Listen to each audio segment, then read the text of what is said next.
Welcome to the Outer Realm with Michelle DeRoche and Amelia Pisano. Airing live on the United Public Radio Network, 105.3 FM in New Orleans.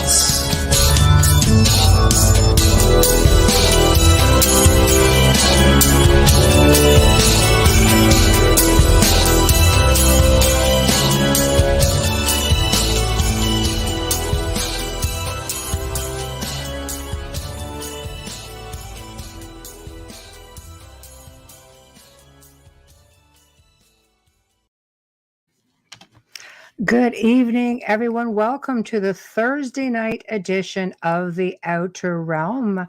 We are broadcasting live here on United Public Radio Network 105.3 FM from the beautiful city of New Orleans.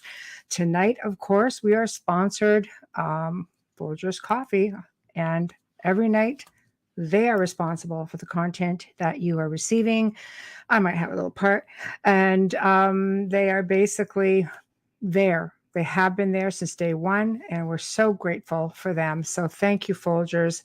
We really do appreciate you more than you know. Also, truly honored and grateful to Dr. Snick, a.k.a. Justin Snicker, the Sonic Surgeon, for his award-winning intro and outro. He is a composer of Halloween, horror, sci-fi, and dark wave electronic music, which can be found on any platform that has good music. So thank you, thank you, thank you. You will notice, of course, that my bubbly little companion is not with me again tonight. Not the same without her, let me tell you. I like seeing that little bubbly voice, hearing that bubbly voice and seeing that little bubbly face, but she's not feeling very bubbly lately. She's still down with certain, let's just say, pandemic has hit her, and it's not going away anytime soon. So anyway, let's send her lots of love and light and hope that she can get herself all straightened out, because we certainly do miss her. I see chat is starting to fill up. Wayne, Tamara, Mike, Walker, hello. I know. Tamara says hi. Poor Bubbles. I know. It's just not the same. So love and light from everyone. Thanks, Mike. And yeah, hopefully, she'll be back at it next week. Otherwise, we're going to have to go beat that bloody thing out of her. So anyway, to everybody who has joined the new project pages, Team Templar North America, thank you. It's definitely something that's near and dear, to us. And again, a bit of a lineage thing. I'm a history buff, so this is really exciting. This is a project that is going to change history with some amazing people on board. So if you haven't joined it yet, maybe just consider going on over, again, Team Templar North America. I sent out some invites, but there's something on my private page as well, just because sometimes, social media gets a little funky with how many you can send out, and they don't always let you see them either, which is a bit of a pain in the rump. But anyway, lots of good things coming, and I can assure you, because I've been made privy to some of it, and all I can say is, holy cow, it's going to be phenomenal. And speaking of phenomenal, tonight's also going to be phenomenal. We welcome, for the very first time, Kevin Randle to the show. He's an author of over 100 books. My gosh, 100 books. He's a retired lieutenant colonel of the United States Air Force, has a PhD in psychology, and he's going to be discussing his new book, which basically are UFO sighting and events around Levelland, Texas. And that's the new book. So it's basically going to be super exciting. He just basically figures not enough was done, and he's going to be talking about some of this this evening. Hey, Tyler. So to get into the action, people, you have to get on one of our many platforms. So tonight we are on, let's start with YouTube. Mine, which is just under Michelle DeRoche at the Outer Realm, which is really an archive page. So go check it out. Everything's all in one spot if you need it. UFO Paranormal, that's also YouTube. That's the network's main page. UFO Gods and Extraterrestrials tonight. Heading over to Facebook, we have news on the flip side. We have UFO Paranormal Radio / United Public Radio, Canada's Most Haunted, again, moi. Joe Montaldo, UFO Undercover as well. So just check out one of those places and, be able to see your comments come up. We'll put them up, so Kevin may see them. And we're just waiting for him to come in. So a little bit about the author. Basically, he's a prominent ufologist within the UFO community, often regarded as one of the preeminent experts on the reported crash of a UFO near Roswell, New Mexico in July of 1947. He's a professional best-selling author with over 100 books to his name, has a PhD in psychology, was in the United States Air Force and National Guard, where he held rank of lieutenant colonel before retiring in 2009.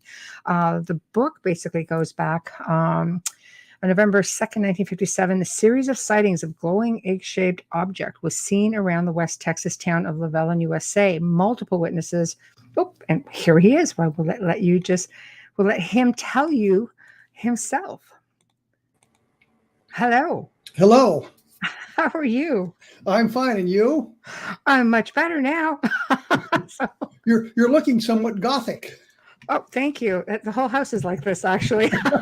So I know it's just, my little piece of heaven, but I'm like glad to share it with everybody. It also helps with the sound.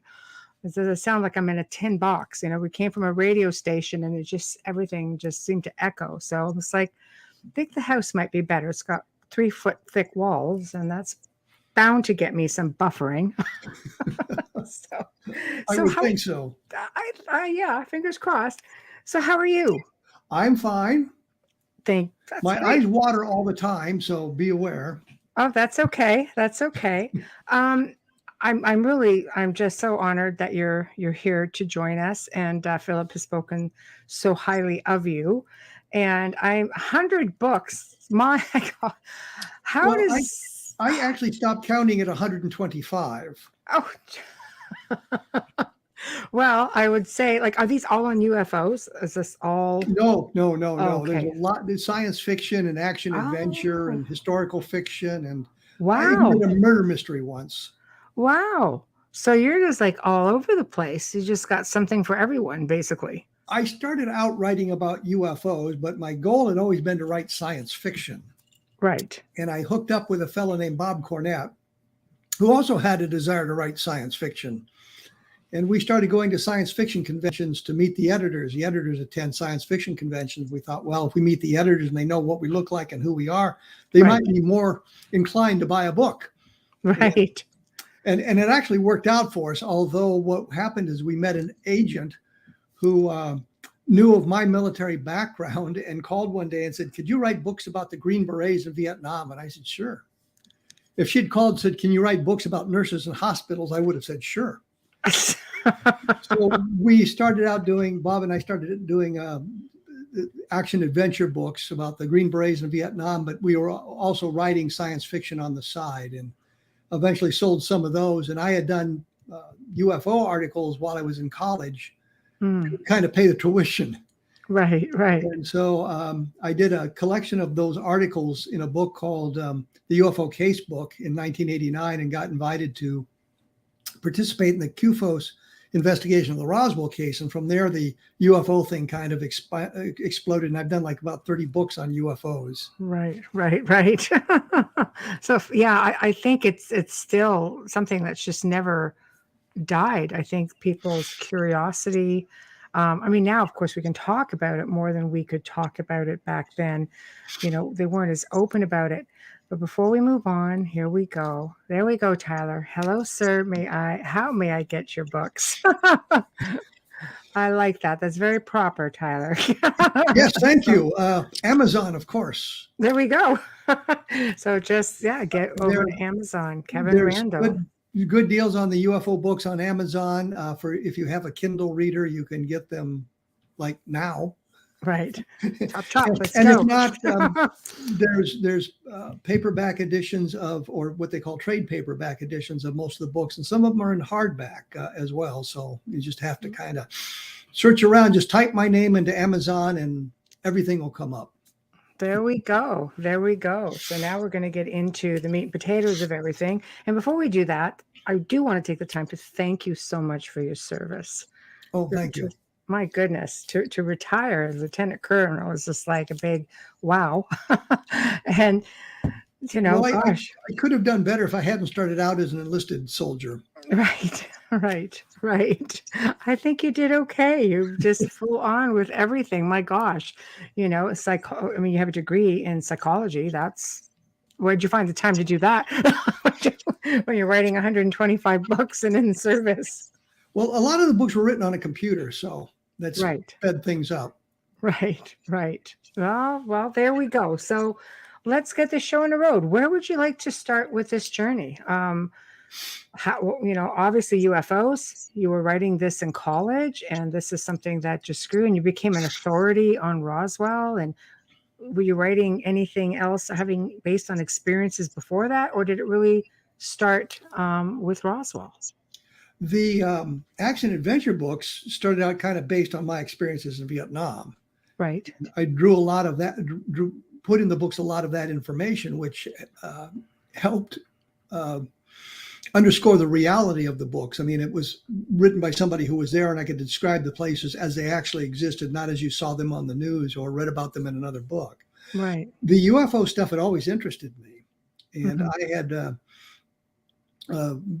been studying UFOs since basically I was in high school, and I just wanted to write books or write stories about them. And there was, in the 1970s, when I was going to college, there was 6 or 7 magazines that dealt with UFOs, from Argosie's UFO, Truths, Flying Saucers and UFOs, and Saga Magazine and Saga's UFO Report, Official UFO.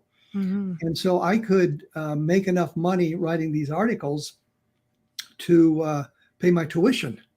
So I always say I went to the University of Iowa on my Saga scholarship, which meant I would write a article that would appear in the UFO Report, and they would pay me, and it was $10 short of paying my tuition for that semester. So I had to write some other stuff. Harsh. So close. Right. But it's always been an interest, and I always wanted to write about that. When I had been, like I said, I've been going to science fiction conventions, and I was at a science fiction convention in Milwaukee, and it was going to be 3 science fiction writers arguing UFOs with 2 guys from the Center for UFO Studies. And I was going to be with the science fiction writers. I think one of them was actually George R.R. Martin before he became George R.R. Martin. Wow. The other one was Frederick Pohl. So I was in very good company there. Right. When the guy showed up from KUFOS, there was only one guy, Don Schmidt. And I thought, well, it's not fair 3 of us ganging up on him. And it's a debate. So I switched sides and debated the reality of UFOs with Don Schmidt. Well, not long after that, I got a call from the Center for UFO Studies and said they were going to reopen the Roswell investigation because there were many witnesses who had not been interviewed. Right. There was a lot of additional work to be done. And since I had a military background, that would be valuable, talking to these people who were in the military at the time of the UFO event. Many of them were retired military, and I could relate to them better than a civilian. I would understand the lingo. And one of the examples of that, in the first book on Roswell, they described Colonel Thomas DuBose as General Ramey's aide. And I knew that a brigadier general does not have a full colonel as an aide. The chief of staff of the Air Force or the Army would have a full colonel as an aide, but a brigadier general would have a first lieutenant or a captain in his aide. So I knew DuBose was not his aide, and discovered he was the chief of staff of the 8th Air Force, which is a much more prestigious and higher position than the aide to the commanding general. Wow. So that was the kind of expertise I brought to it. So they invited me to their investigation, and Don and I went down to Roswell thinking we were going to solve this thing immediately, that clearly there was some terrestrial explanation. And of course, it had come out in the 1940s, late 1947, that it was a weather balloon or some kind of misidentified weather observation device. And we thought that's going to be it.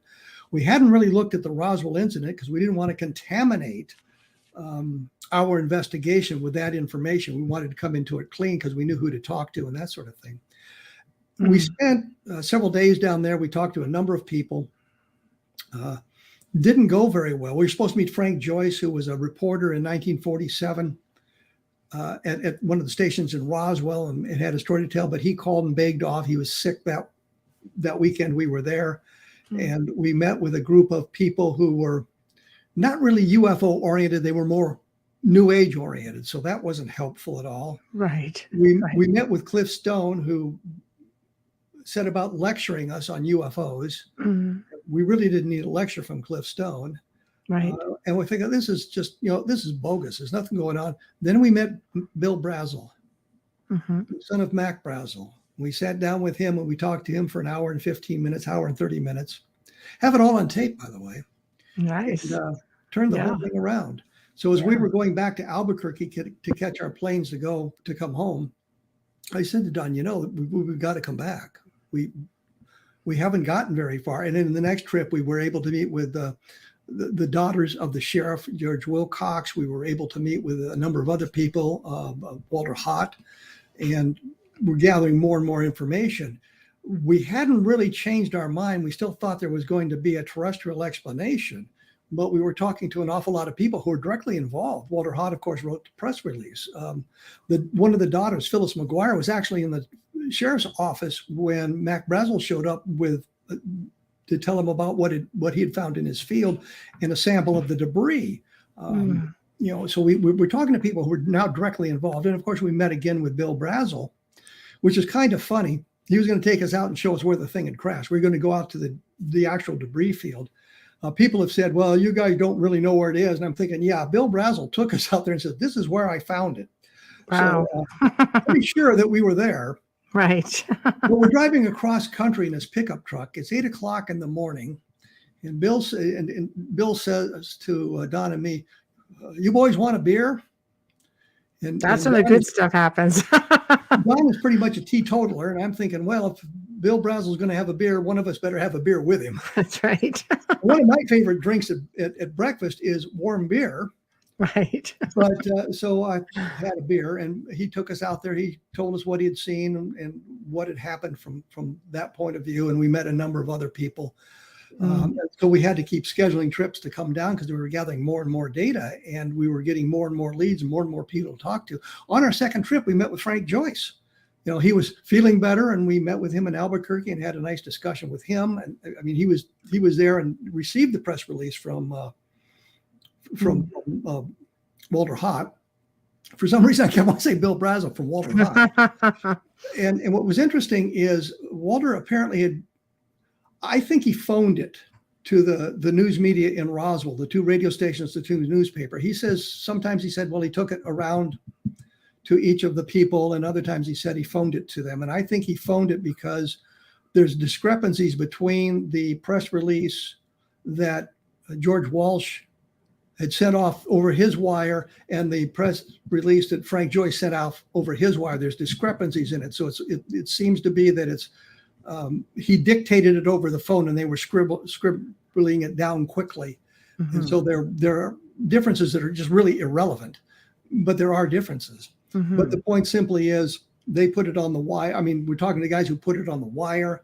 We're talking to guys who interviewed Mac Brazel back in 1947, and we're getting more and more data. And it suddenly became clear to us that it's not going to be explainable by a weather balloon. We went to White Sands and talked to them about what they were launching at the time because they were firing missiles and rockets. And for those of you who don't know, a missile has a guidance system and a rocket doesn't. Just a little bit of trivia we picked up at White Sands, talking to the people there about what they did. And they had a complete record of all their launches of rockets and missiles in 1947. And they gave us a copy of that. There was nothing missing, so it wasn't that. We talked to a possibility of experimental aircraft that had crashed. We talked about all kinds of things. The Air Force finally did the ultimate investigation for us in that respect in 1995 when they did their report on Roswell. They wrote in their big, thick book that they had eliminated the possibility of an aircraft accident, both civilian and military or experimental.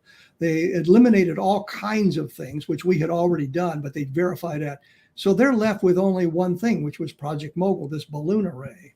And we'd pretty well eliminated that ourselves prior to that. So it became clear to us that there was no terrestrial explanation. I talked to Edwin Easley. He was a retired colonel. He'd been the provost marshal in Roswell in 1947, the provost marshal being like the chief of police. military police.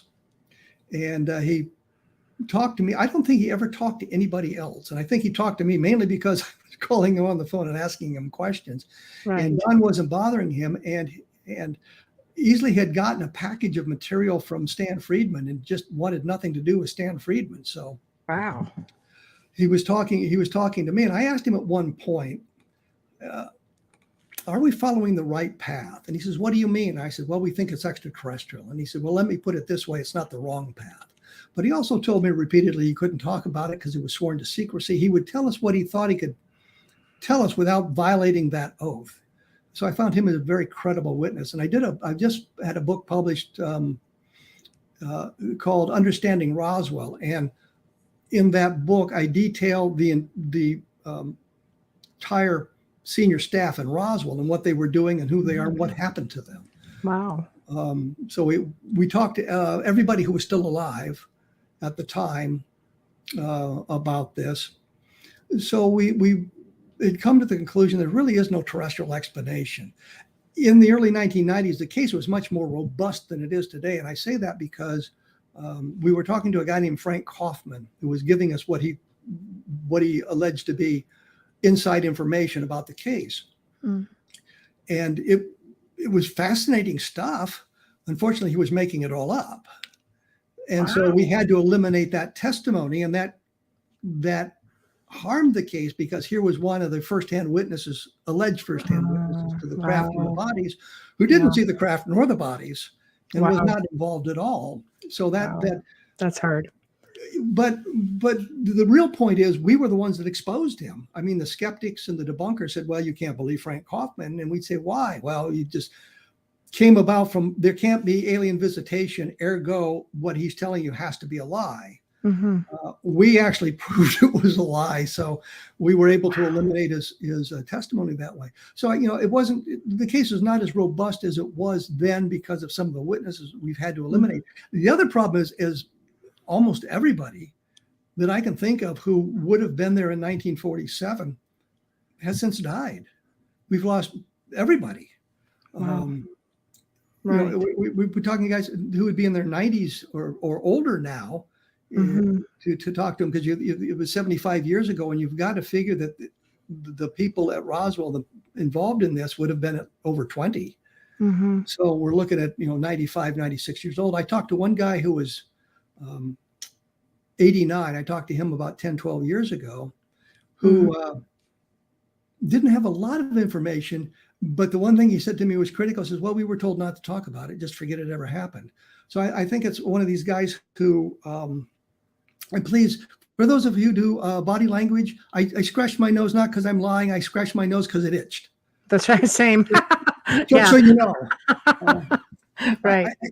I know you're not supposed to touch your face in these events, but I did that anyway. I'd be in trouble. I'm always at it. but the point simply is, I talked to one guy who was 96 years old when I interviewed him. Right. A guy named Curry Holden. His first name was William, and so he always went by W. Curry Holden for the obvious reason. For those of you who don't know, there was a big actor named William Holden. Maybe it's true. 1950s. I'm aging myself now. Yeah, absolutely. Well, I think my hair gives me away, so there you go. But I talked to him at 96. I was very careful when I talked to him because I understood that, as we've seen recently, that those people in their older years are sometimes easily confused and go off on tangents. And I really hesitate to talk about that because I'm reaching that point myself. Right. But Holden said that he was there and he saw it all. And I had a preliminary conversation with him. He was 96. His goal was to live to be 100. I think he died within 3 months of me having interviewed him. Had plenty to go back. Now his daughter, Jane Holden, I forget what her married name is. Mark Rodiger from the center interviewed her, and she said, well, my father become easily confused in his later years, and you had to be careful with that. I was aware of that problem, and I tried to ask the questions without leading them, very generic questions.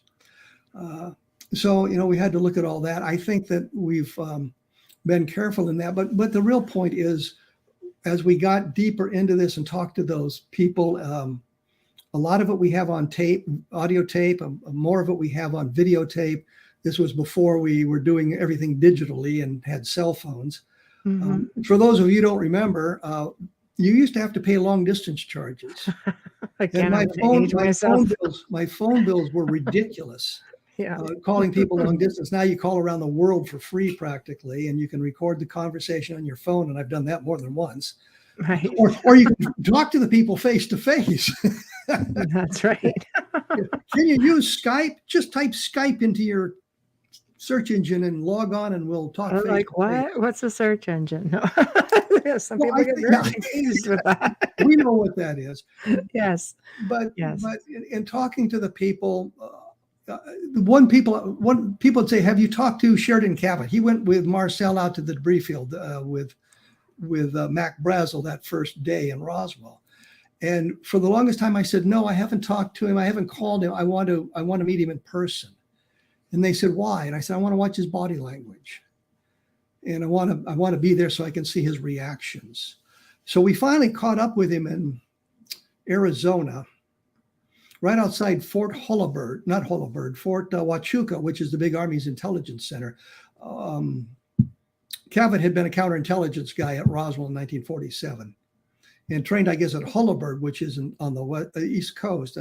But they were wintering in Sierra Vista, Arizona, which is outside the gate of Fort Huachuca, because as retired military, he could use the facilities. I know this because as retired military, he can use the facilities on the bases. But so we did see him and met him there in Sierra Vista, and he nice fellow, and we talked to him again in his home in Sequim, Washington.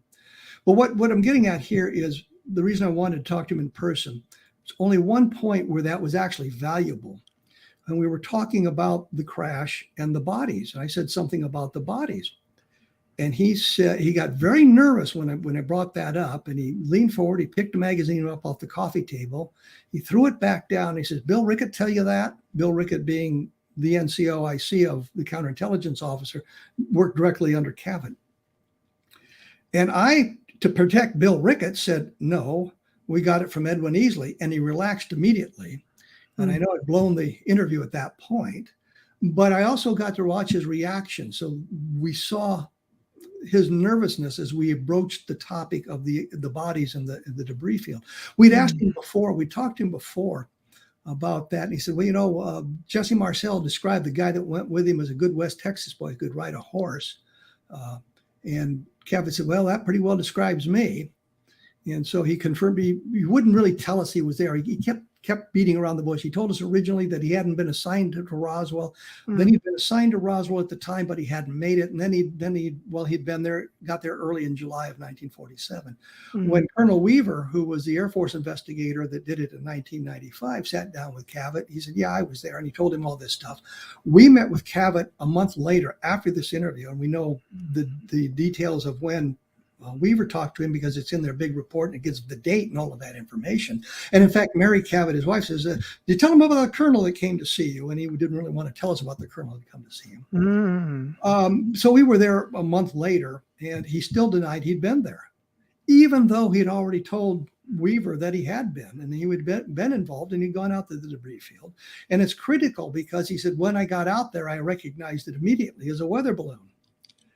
And I'm thinking the next question should have been, "Did you tell Jesse Marcel this rather important piece of intelligence?" But the next question went off in a different direction. Well, the reason this is important, because as I was working on Understanding Roswell, the book, I realized that Mac Brazel on that first day brought samples of the debris to the sheriff's office. Phyllis McGuire, the daughter of the sheriff that I'd mentioned earlier, had been in the office, and she saw the debris when it was brought in. She knows what it looked like. But the real point is she saw the debris brought into the office. So now we have Marcel coming out to the sheriff's office, seeing the debris, being confused by it, going back and telling his commander Blanchard what was going on. And Blanchard said, "Well, go on out there and see what's happened and take the new guy," meaning Cavett. Right. So then they both go to the sheriff's office to meet with Brazel. So now Cavett's seen the debris. But when he gets out to the debris field, he's saying, "Well, I recognize it immediately as a balloon." I'm thinking, why didn't you recognize it in the sheriff's office and negate this whole fiasco that we've now involved ourselves in? I've been involved in that since 1989, investigating the Roswell. Should they not have been over that? Like, is there still a fear that somebody's going to come after them? Or, I mean, why switch it up now? Why not just come out with it already? I like to promote my books. So here we go. Okay. I did Absolutely. I did a book called UFOs in the Deep State. And people had asked me that question many times. I said, I just don't know why they continue to do it. But as I looked into it in relation to the deep state, I realized it's all about power and it's all about money. Yeah. And I think the fear of the people who control the information is that if the information comes out and they say, yes, it's all true, then they lose some of their power and it might impact their finances. So they're protecting their power, the power structure. And in the book, I talked to a lawyer who had investigated part of the Roswell, not the Roswell, but UFO crashes for Jimmy Carter. When Carter, if you remember, and if you didn't, you might have read about it because you look like you're too young to remember Jimmy Carter. Right. Not me. I remember him. But he had one of his campaign promises was he was going to get to the bottom of this UFO thing, and he never did. And I was talking to the lawyer about this, and Jimmy Carter. He said, "Well, President Carter told him the story that when he was setting up his cabinet and doing all that work as the president-elect, he met with George H.W. Bush, who was the director of Central Intelligence at the time." And Bush said to Carter, "I would like to remain on as the director of Central Intelligence." And Carter says, "I've got my own guy coming in. So you're going to have to find another job," which is not unusual. I mean, the president comes in and that's his prerogative to get rid of those political appointees and kind of lay waste to the landscape and bring in his own people. So, I mean, it's nothing that Carter did that was egregious. They all have done that to a certain extent. But then Carter says, "Well, I want you to tell me about the UFOs, everything you can about UFOs." And Bush's response is, "You're not cleared to hear that, and you're not the president yet, so I'm not going to tell you." Wow. Now, I had always said, if I was a president and I asked the director of Central Intelligence, "Tell me about UFOs," and he said, "Well, you're not cleared for that," my next sentence would have been, "You're fired, bring in your deputy," and to get to the bottom of it. But now we have an instance not quite analogous to what that situation is, but somewhat analogous. And the director of Central Intelligence is telling the president-elect, "You're not cleared to hear that yet. You're not the president yet." So when you become the president, now you ask the questions. And I think what happens at that point, and we saw some of this just recently, you go to your director of Central Intelligence, whoever it is, and says, "Mr. Director, I want everything you have on UFOs."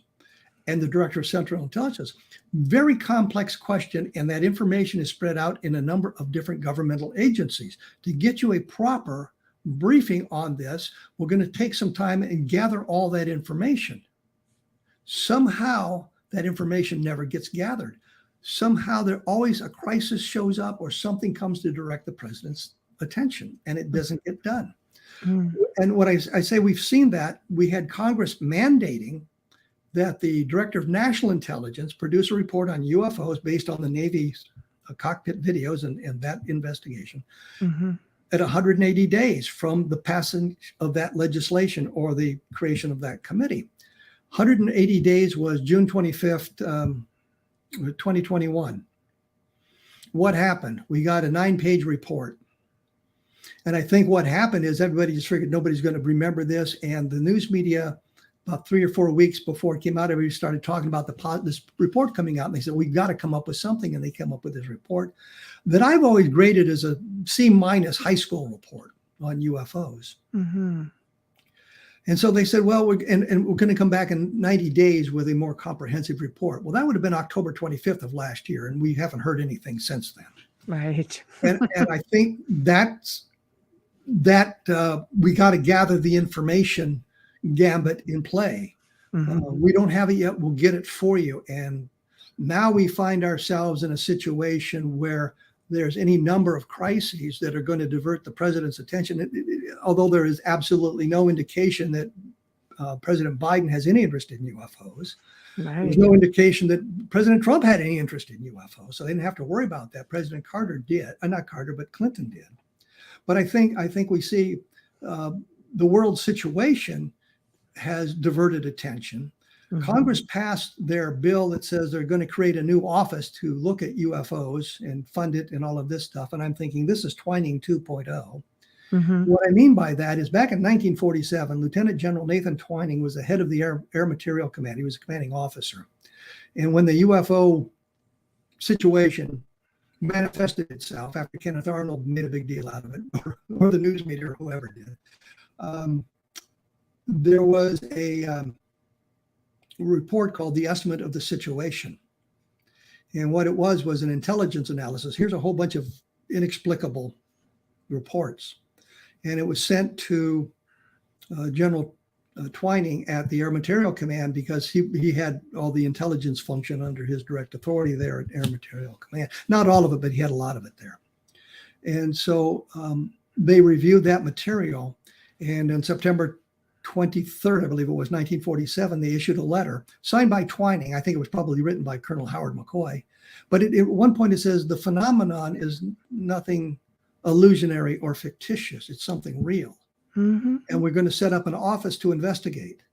And it's going to have a priority of a 2A priority, and it's going to have a classification. The name is going to be classified, which was Project Sign. And the name, if you go back and look at the newspapers and the magazine articles from the time, they talk about Project Saucer. That was the public name of this office. Right. But that's where we are today. We're 75 years down the road, and now we're setting up a new office to investigate UFOs. Which we've always known was there.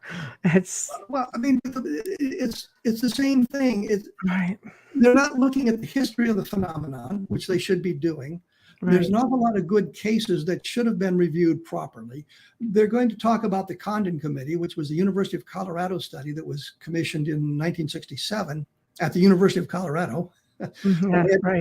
Dr. Condon, right, for $500,000 to study UFOs.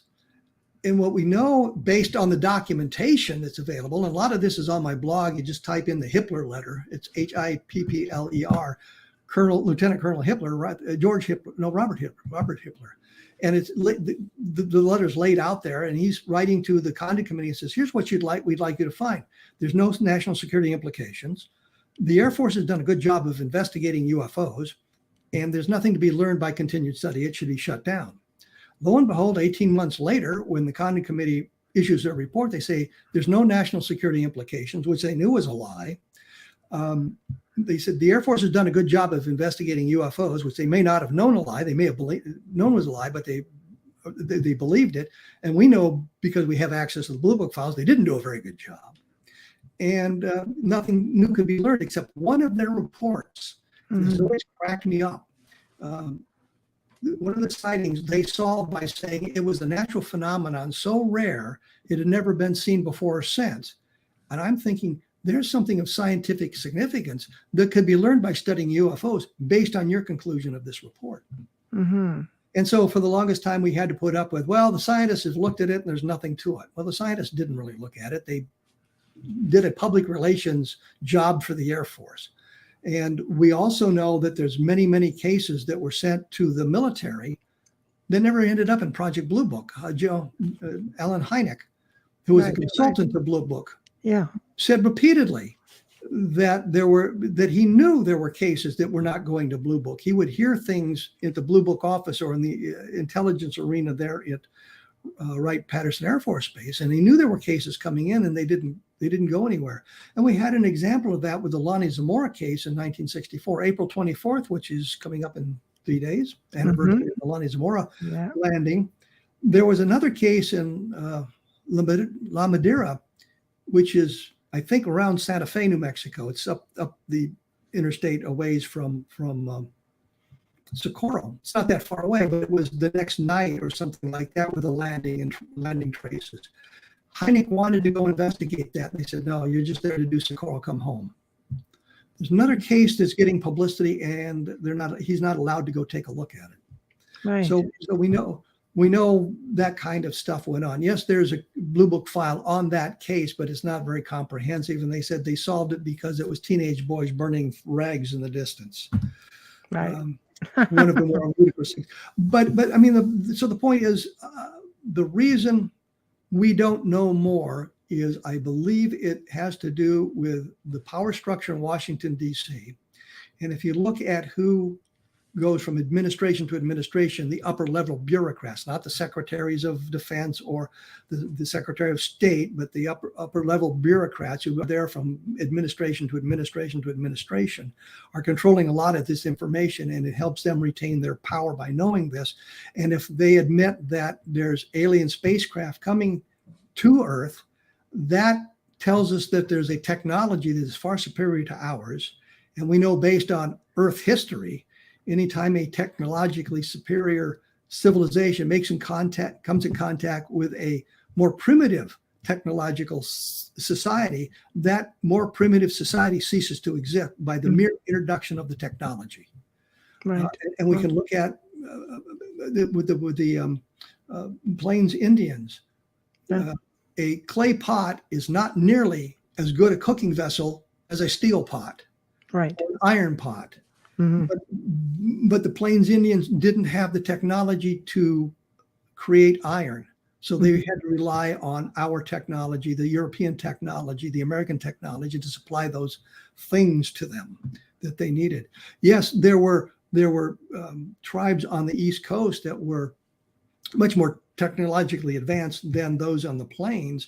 And I think they were mining copper and other metals like that. So they had that kind of knowledge, but it turns out firearms were superior to bows and arrows, and of course, had the Spanish not introduced the horse, Yes, which I think radically altered the civilizations.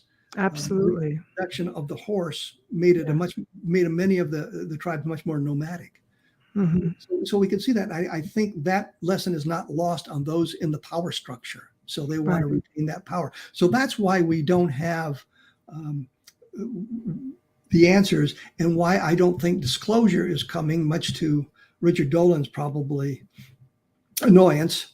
But I think it's the only way disclosure is going to happen is when the aliens land and said, here we are, and there's nothing that they can do to hide it. The preliminary disclosure to me was just here's a little snippet for you. That's all we're giving you. Unfortunately, like I say this like constantly, everybody's usually has one of these now, and they're out getting their own. I've seen incredible images just from everyday people who are putting it out there. You can't really hide it. Melissa in chat is saying, lots of information, lots of holding back. Do you think this will change in the near future? And basically, you've answered the question by saying, unless they drop right down on the roof of the White House for everybody to see it, it's not going to happen. Well, we have seen in the last year, what they are doing is the same thing they did 75 years ago, which suppressed the information. I think we are getting our attention diverted now. I think it's coincidental. I don't think they engineered some of the crises we are falling into. But we have inflation running rampant. We have gas prices going up exponentially. We have the border being flooded by people crossing illegally. We've got the war in Ukraine, all these diversions, and our government has to respond to those things, which are much more important or imperative than worrying about the possibility of aliens landing tomorrow. They haven't landed to make themselves known universally in 75 years or longer, depending on when you want to go back to begin the beginning of modern era. Right. But they haven't attempted any kind of communication with us at this point. And I know from my intelligence work that even though you know the answers, if the person isn't cleared to know the answers, you lie to them. And I had that. I was an intelligence officer at Richard Air Force Base, which was outside Kansas City. And got a call. They wanted to talk to a reporter wanted to talk to intelligence officer. And I think I was the senior intelligence officer present at the time, which is not that big a deal. but Right. so the call was transferred to me, and the guy's telling me about this event that had happened, and I forget what it was. And I said to him, I have no knowledge of that. And he was calling me all kinds of names. I knew perfectly well who he was talking to. I had the classified document sitting in front of me. I knew exactly what he was talking about, but because it was classified and the information came from a classified source, I had to deny everything because it was classified. Right. And he wanted somebody to go on the record and say, yes, this is what's going on. I talked to an intelligence officer out at the air base, and he said blah blah blah blah blah. Well, I wasn't going to give him that kind of a quote, so I just denied knowing everything, even though I knew it. And I think that's where we are. They just deny this stuff until they can no longer deny it. The events overwhelm them, and it now is clear as what's going on. But there've been so many whistleblowers. I mean, you look at, Paul Hellyer, Canadian Minister of Defense, rest in peace, because I know we just passed recently in the last few months. He just came right out and said it. It's like, nope, they're there. How many retired military, personnel, astronauts, so many people coming forward and saying, no, it's all there. We've seen it. They're finally just doing it. It's like, wow. But the problem is we have 75 years of denial. Yeah. 75 years of the curtain of ridicule coming down. Right. So you look at Paul Hellyer, and what did the Canadian government and other officials say about him? Right. Which undermined his credibility. And we have a lot of that going, especially. Which is expected. It's hard to argue with Edgar Mitchell, for sure. but almost any other military officer that you would talk to when he came out, you would find him belittled by his colleagues. We talked to retired Brigadier General Arthur Exon, who gave us an awful lot of information about Roswell. And then suddenly he began to backpedal on it. And I think the problem was somebody talked to him. Once the information got out that we had talked to Exxon and he was telling us this stuff, somebody talked to him, and he began to change his story a little bit. But in the end, and I say in the end because he passed away, he was verifying that what he told us was accurate. Right. But he was saying, well, but you put too much of a firsthand account on it. I don't have that much firsthand information. Well, he had some, and he was talking to the people who did have it. But you've got that to deal with. And I think the reason the Air Force never talked to him during their investigation in 1995 is they didn't want to have to attack the credibility of an Air Force Brigadier General, a retired Brigadier General, nonetheless. But they didn't want to attack his credibility. So they ignored him. I talked to McAndrew, who was working with Colonel Weaver. I've since talked to Colonel Weaver a number of times, who was running the Air Force investigation. But McAndrew used to call me periodically, says, you can tell me that you're just in it for the money, and I won't think any less of you. And I said, that's not the case. I would have written the book if there was. You can make money at this? That's what I would have said. It's like, what? Well, and that's the other thing. Yeah, we're making a lot of money here doing UFO investigations. Would you like to see the bills? Right. But the point is, they, at the time I was a captain, they in the reserve, they wouldn't mind making fun of me because I have no political power. But Exxon could be somewhat problematic. But that was the attitude of them. There's nothing to this. There can't be anything to this. Ergo, people who are telling you this must be lying. And yet we've got. I mentioned Major Easley, Colonel Easley. He retired as a full colonel, talking to us about it. Patrick Saunders, same thing. He was the base adjutant in 1947, and on the flyleaf of both the UFO crash at Roswell and the truth about the UFO crash at Roswell, he wrote on the flyleaf of these books, and he bought copies of these books, and he sent them to his relatives and his friends, explaining what's going on. And one of them, this is the truth, and I never told anybody anything, and signed his name to it. Well, there's a document. Granted, it was created in the 1990s, but here's a guy who was there in 1947 saying, here's the truth. He has no motivation to do that unless it's the truth, and he wanted to tell his family and his close friends what the truth was. Right. The only exception we ran into was Colonel Barrowclaw, who was, I forget whether he was the executive officer or the deputy base commander. He was the number 2 or number 3 guy at the base at the time. He wrote to Ken Jeffrey and said, "This is, there's nothing to this, and I wish you people would leave me alone," type of thing. But everyone that we were able to talk to says, "Yeah, this happened, and here's what happened." And we talked to a number of very credible people about this whole thing. We also, unfortunately, had to discredit some of the witnesses, as I mentioned earlier, simply because we discovered they weren't telling the truth. And I think if you're going to do an investigation about this, you have to say, here's where we made a mistake, but we're correcting it now.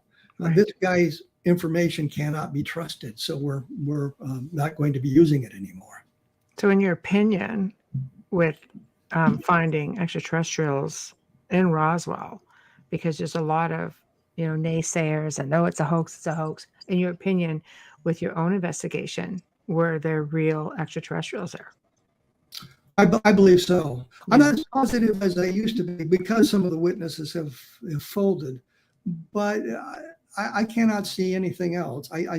There's just no other terrestrial explanation for it at the time. Right. That may not be a high enough bar to leap. I mean, we cannot say here's pictures of them or here's parts of the debris, which clearly is not manufactured on Earth. Long we cannot gone, do right? that. Yeah. But we can. I've sat in the rooms with these people and talked to them and got a feeling for their stories. I mean, I was the first person to talk to Gerald Anderson, for example. And in discussing his testimony with Don Schmidt, I said, this just doesn't feel right. Just not right. And then we found him altering his testimony as new information came out. He told me in the first interview, and I'm the first one that ever talked to him about this. Stan Friedman talked to him later. And he told me that the aliens that he saw, and he saw them over on the plains of San Augustine, he had milky blue eyes. He used the term milky blue eyes. I finally discovered where he got that description. If you go to the hardback copy of Whitley Strieber's Transformation, there's an alien on the front cover, and he has milky blue eyes.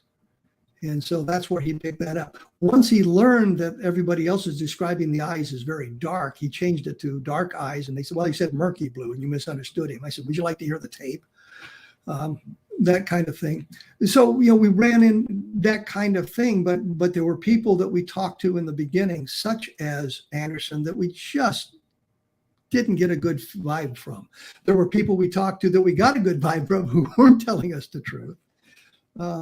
But right. some of them, this just doesn't feel right. And so we looked for all the information we could, but we did that with everybody, whether we thought we were getting a good vibe from the person or not. We tried to verify the accounts as best we can. Anderson, for example, said, well, the reason they were out on the plains of San Augustine, they were looking for moss agate. And so Don and I visited a gemologist in Albuquerque, I think it was, and said, if I was going to go to look for moss agate here in New Mexico, where would I go to look? And he told me a couple of places where you could go find moss agate. I said, what about the plains of San Augustine? He says, you can find some banded agate there, but no moss agate. Right. And after we published that information, pretty soon Anderson saying, well, we're looking for moss agate and banded agate. Well, that's clearly an indication he's making the story up because he's got new information and he's feeding it back to us. Right. I have a comment and a question for you. Dolly says, I'm unaware of your research and I do apologize. I'm curious as to your specific evidence, personal evidence, I guess, and your opinion of the intentions of ET, which based, I guess, on your research, have you formed an opinion? The only thing I can think of, and the problem is we're dealing with an alien intelligence, and we really have no way of gauging how accurate it is. If we were talking about dealing with other members of the human race widely separated from us, we can make a guess about how they would react based on our common ancestry and our common humanity. But with the aliens, we can't do that. Right. Other than we can say, well, we're all sentient beings. for whatever that means. Mm-hmm. One of the things is, what is their lifespan? Now, if they're a very long-lived species, let's say their lifespan is 2,000 years, they're probably going to move at a much slower pace than we do. Right. Because we have to get things done. They can stress things out. So taking 70 years, 75 years of our time to study us before they make contact probably doesn't seem like that long. It'd be like, I was taking 2 or 3 years before we contact a human entity. Right. We just don't know. I stray away from the abduction phenomenon because there are so many different avenues. I think it was John Mack who said there was a curious matching between the abductees and the researchers, meaning that John Mack got aliens with sort of an Eastern philosophy, and Bud Hopkins got the cold, calculating scientific aliens, and David Jacobs got the aliens who are creating hybrids to take over the earth or whatever they're going to do. And so how do you put that together? And it's pretty wide field. But the other thing, isn't that an influence of the investigator? It seems odd that Jacobs didn't get any of the cold scientists or the Eastern philosophers, and Mack didn't get any of the hybrid people. And so it seemed to me that, and Mack had said this a couple of times. He said it in Bryant's book on the Close Encounters of the Fourth Kind, the MIT conference, that there was this curious matching. So we can't really draw any conclusions from that because we're not getting uncontaminated information. Bud Hopkins had issued a challenge once and said, "Show where I'm leading the witness." And I thought, challenge accepted. And used a number of his transcripts and showed, here are the leading questions you are asking. And I'm sure Bud didn't realize the problem with that. When you're dealing with hypnosis, you have to be very careful on how you respond and how you ask your questions, because it's very simple to lead someone under the influence of hypnosis in the direction you want them to go. You have to be very careful. And even if they're not hypnotized, again, the way you ask the questions can introduce your opinions into the conversation inadvertently. Right. So I don't really have a good clue. All we can say for certain is they apparently attempt to avoid damage. People have been injured by close approaches of UFOs. We know that there's a series of sightings. Levelland, of course, springs to mind, where the UFO interacted in the environment. We had in a period of 2.5, 3 hours near Levelland, Texas, witnesses all over independently reporting their cars being stalled, the lights being dimmed, the radios filled with static. And when the UFO left the immediate vicinity, then the car could be started again and everything began to work properly. But that was an unintentional consequence of a close approach of the UFO, and it's not universal with all UFO sightings. So, was it one specific group, or was it one specific type of craft they were flying that caused these electromagnetic effects? So, but they seem to be avoiding conflict, but we don't know that for sure. People talk about the prime directive, which of course is Star Trek, observe but don't communicate, don't influence, don't affect. But we don't know if they operate that way. We don't know if they're observing us and they're frightened of us because of our warlike capabilities. I mean, maybe we're just unstable. Is there a time in human history where we haven't had a war going on somewhere? True. It's 100%. 100%. I think we're barbaric in a lot of ways. We're primitive in a lot of ways. And I think they would love to see or deal with a more advanced civilization and such. And I mean, I don't think we're ever going to get there. It's like are we being suppressed, by our own ruling leaders, or is there just a reason that they're just not coming forward? Well, and that's a good question. We've got monsters running around on our planet. I hesitate to any names, Putin. Like, but I mean, what we're hearing about Ukraine is strictly barbaric. It is. Unbelievably barbaric in this day and age. I would think that the one thing you would have learned from World War II is a way of engaging the population. And I guess that's kind of a historical point. Had Hitler gone into Russia the way he did, but had his soldiers treated the Russian people not as enemy or less than human, they would have sided with Hitler being freed from the Soviet yoke. Yeah. And you read the historical accounts, you can see that. So we couldn't believe it. And suddenly now you've got all the Russian people now mad at the Germans as well. And we're seeing that in the Ukraine. They didn't learn that, and they're committing the Russian soldiers are committing the atrocities that are just horrendous. But if I'm an alien civilization watching that, I can download it on my iPad, watch it on my phone. Yeah. No, it's true. Why would they want to communicate with somebody? We just can't get ourselves together. Yeah, and they know that at the moment we pose no threat to them. Yes, we have atomic weapons, and they've seen us detonate them all over the planet. We have a capability of rockets throughout our solar system. And in fact, we actually launched one, I think has finally left the solar system. One of the Viking probes, I think it was, finally left the confines of the solar system after traveling for 75 years because the solar system is so large. Right. And they expect it to make contact with another civilization in 80,000 years. So we pose no threat to them because we can't get out of the solar system. We can get to Mars. We can get to the outer planets. We can do all of that, but we really have no capability of going interstellar distances at this point. Right. So we pose no threat to them. Right. At this point, the movie "The Day the Earth Stood Still," the good one from 1951, not the I remember it. Reeves was in. Not like I'm not old people, but I do love classics. Well, that movie was just on classic movies 2 or 3 weeks ago, and I watched it again. Right. But it's clear that they're talking interplanetary distances. Yes. Did he come from Mars or Venus? And in 1951, we didn't know Venus was 850 degrees Fahrenheit on the surface. Right. It would melt your spacecraft when it landed. Right. And of course, we're still talking about are there canals on Mars, which would be proof of civilization and that sort of thing.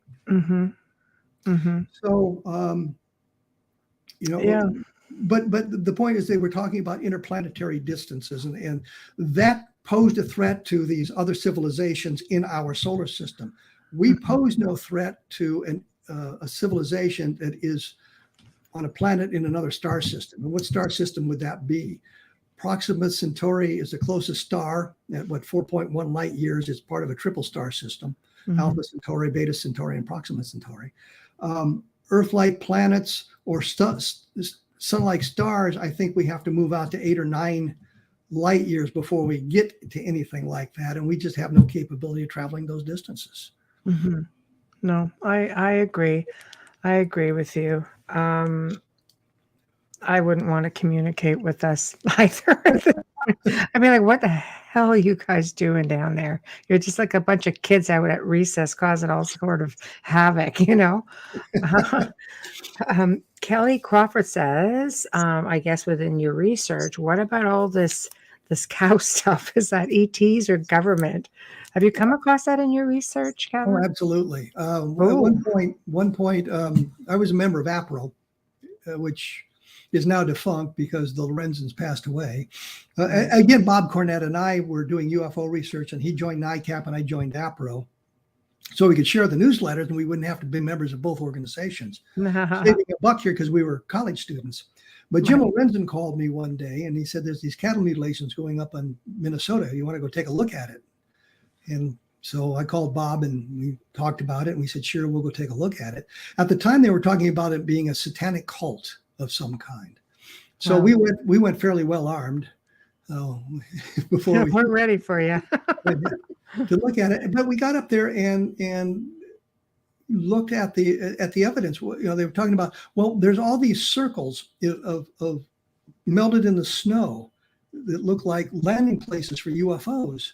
And so we go out and we're talking to the farmer, and he said, oh, that's where our silos used to be. We've moved them, but there's still the silage remains there, which is decaying, creating heat, and that causes the snow to melt in the circular pattern.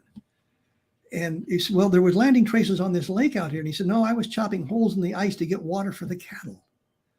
And every time we talked about something like that, we found a terrestrial explanation for it. Right. I talked to a vet in Wisconsin, Grant County, Wisconsin, because there was a UFO investigator that showed up, and he was talking about, well, every time we get a UFO sighting, we get a cattle mutilation and that sort of thing.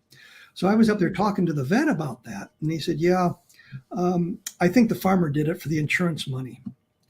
And I said, what do you mean? And he said, well, the cow had been sickly from its birth, and if the cow died of natural causes or disease, then the farmer didn't get any insurance money for it. But if it was killed and mutilated by the Satanists, well, then he got his insurance money. And he said then the mutilations really weren't consistent with those you'd seen in other animals. The state of New Mexico commissioned a former FBI agent, and I know by saying, well, he was an FBI agent, but this was back when they were actually good.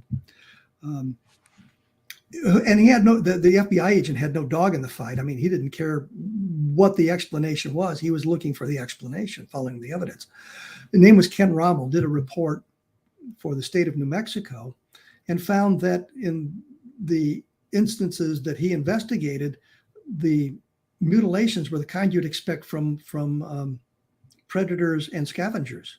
It was the soft tissues. And you look at some of the cattle mutilation discussion, I said, well, we're talking about upside mutilations, meaning the cow's laying on its side and the upside is mutilated, but the bottom side is not. And one of them said, well, there's no evidence of predators or scavengers here around this cow. Some of them are pretty crazy. Like, well, but they said, well, here's a picture of a cow and there's no predator footprints around it. Right. And I'm thinking, look at the bird droppings all over the carcass, for crying out loud. The scavengers flew in. Right. Right. So right. I never came across a case that suggested any kind of alien presence. And then the next question you have to ask is why? What could they possibly gain by that? What are they looking for? Is cow udders a delicacy on Alpha Centauri? And if so could it be military? Some equipment better on the, I mean, I won't say better on the cows. I don't think it's better to do it to anybody. There was a incident at Dugway in the 60s, I think it was, where some compound, some gas that they were testing escaped and killed a whole bunch of farm animals, I think sheep, and may have killed a couple of people. This is from memory, and I right, no problem. We won't hold you to it. Internet. Come back to have a look at the experiment going bad. Right. So we had to take a look at all that, but I don't think the military, I don't think it's government. I think it's mostly natural predation and scavenging that causes those sorts of things. There was a thing in Washington State, I think around the Seattle area, where somebody did a newspaper article and said that fallout from the atomic detonations in the Pacific, the testing, was causing windshields to be pitted in the Seattle area, and suddenly everybody was seeing this pitting to their windshield, something they'd never seen before. And the explanation was, yeah, that's because you look through the windshield, you don't look at it. And so if you went out and examined your windshield, you saw the pitting, the minor pitting here and there on the windshield, and you thought it was due to the fallout. And it was just because you weren't looking through you weren't looking at the windshield, you were looking through it. Right. So fallout wasn't pitting windshields is the point. And I think that's where we are on the cattle mutilations. We don't hear that much about them. But what about other animals? You're not seeing other animals like in the same. There have been some other animals. Oh yeah, absolutely. Okay. There have been sheep mutilations. There have been other animal mutilations, horse mutilations. Not the way you do with cattle mutilations, though. But another guy, Kagan and Summers, Ian Summers, and I can't remember Kagan's first name. Why am I always fall apart on one first name? But Kagan and Summers did a book called Mute Evidence, and they were commissioned by Doubleday. to go out and study the cattle mutilation situation. Anybody who wants to learn about cattle mutilations need to read that book, because again, they had no dog in the fight. They didn't care what the explanation was. They were out there researching it. These are the conclusions they came to, which was in direct conflict with what a number of UFO investigators were saying.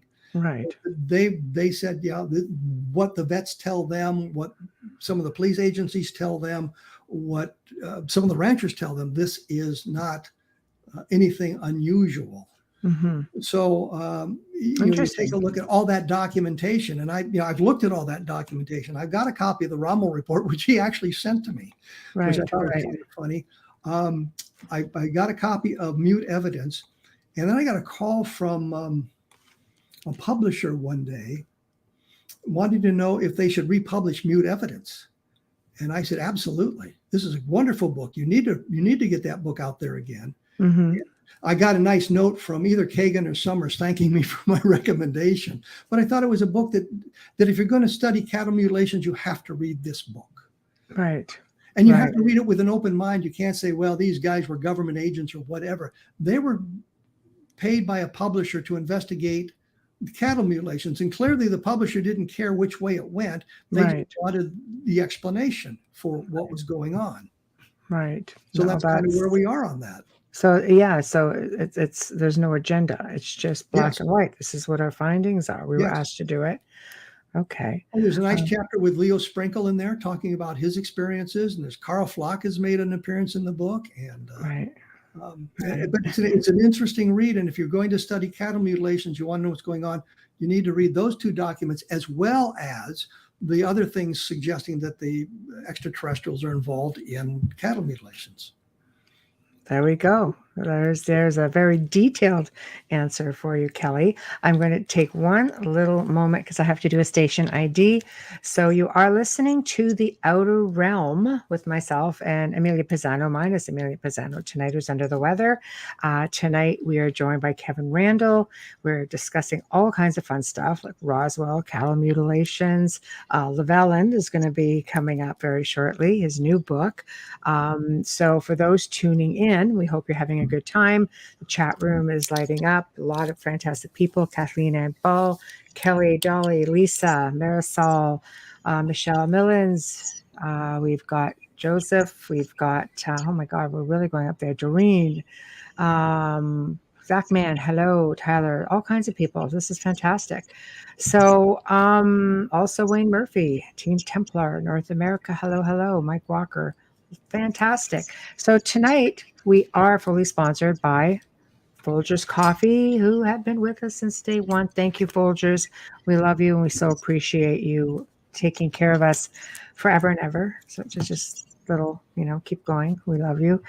Big thank you, Dr. Snick, the sonic surgeon, for the intro and outro. Justin is an award-winning composer of Halloween horror sci-fi and dark wave electronic music. Seek him out anywhere where you can find some fantastic music. And thank you for doing so. So we're back to you. Well, the one thing I have to point out is Levelland is out. Yes. So we're tonight. That's what's next to talk about. Yes. Promote. That's what this is all about. So tell us about Levelland. What prompted you to write about this area? I think it's one of the most important UFO sightings. And the reason I say that is, and I mentioned earlier, that it involves an interaction with the environment. It is about witnesses at separate locations, independently reporting what they had seen, that their car engines were stalled, the headlights dimmed, the radios filled with static. And once the UFO left, then they could start the cars again. The sheriff was involved. And after receiving multiple calls, he in one newspaper account said that he had received hundreds of calls about this UFO. I think it was closer to dozens, but there were a lot of calls. He decided he needed to go out and search the area.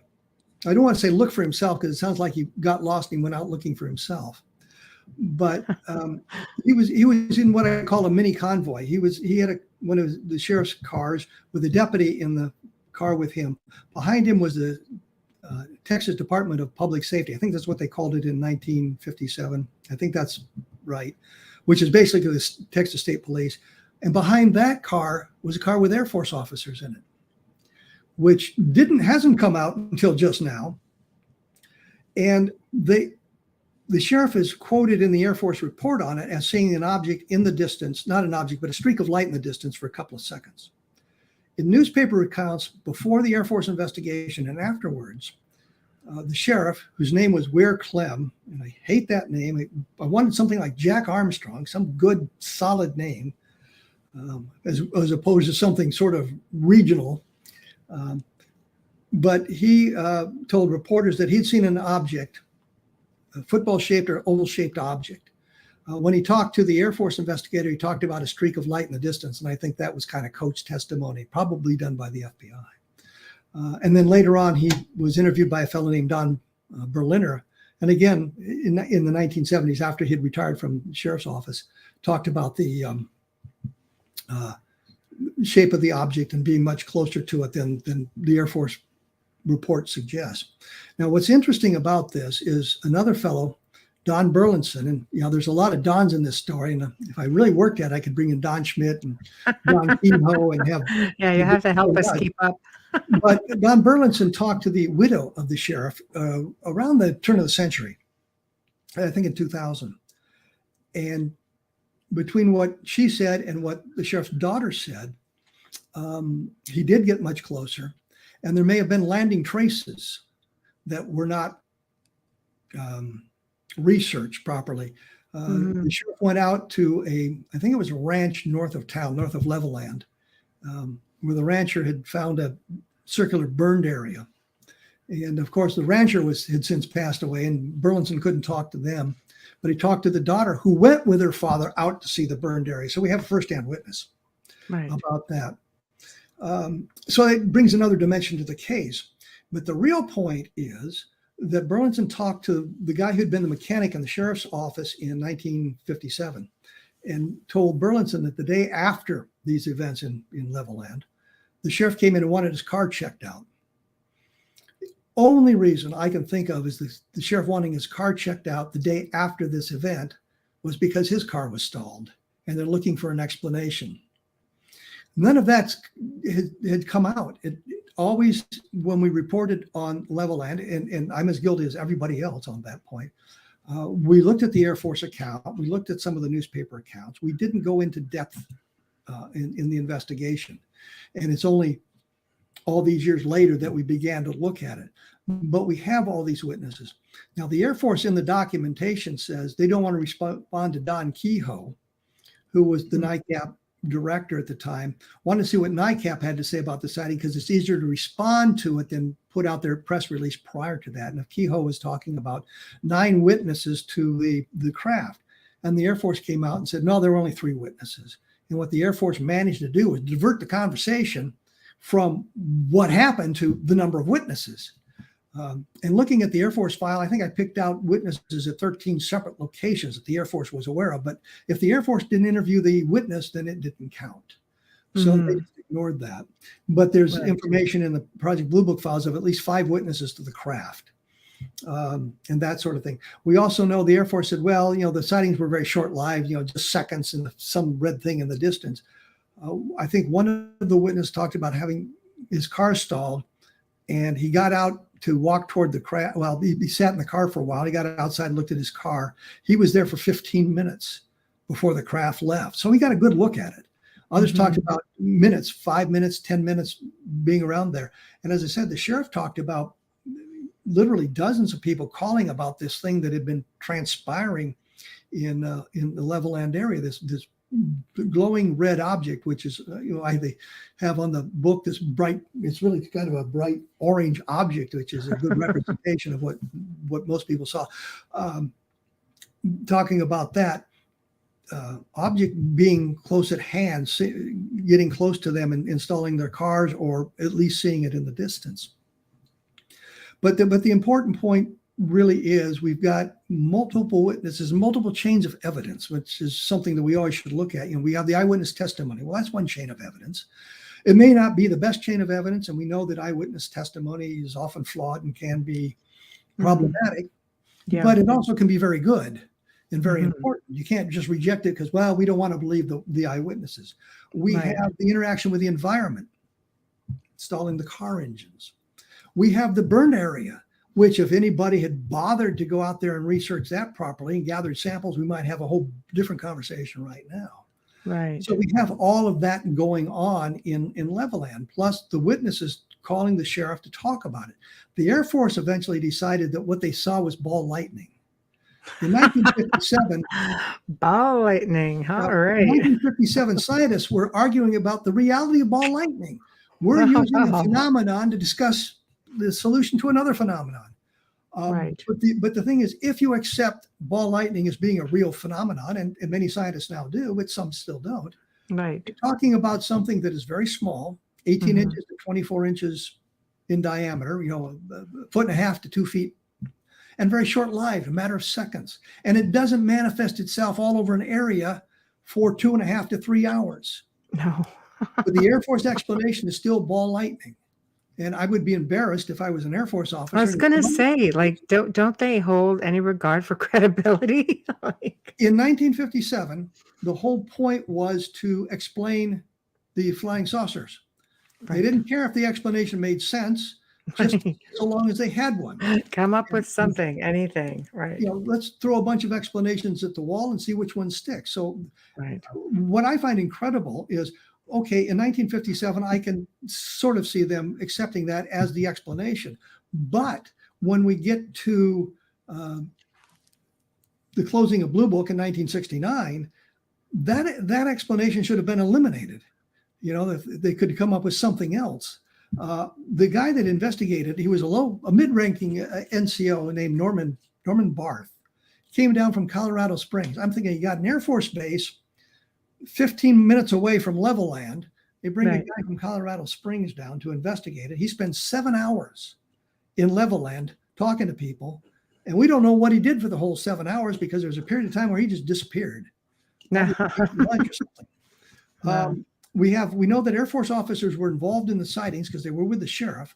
We have no information about what they said or what they did or what they felt, which would be critical to understanding the case. And as I say, in the book, this is the first time anybody's talked about Air Force officers, and I've got documentation to back up the Air Force officers were there. It was reported in a number of newspapers that nobody seems to have caught on until I was reading all those newspapers carefully. My gosh. The explanation doesn't work. They talked about it being misty, drizzly in Levelland at the time this took place. We have a weather report, coincidentally from Roswell, that gave the weather in that whole area that it was, I think, 4/10 overcast, which means 4/10 of the sky was obscured by clouds, not necessarily at all the same. So it was basically a clear sky. There was no rain. Dr.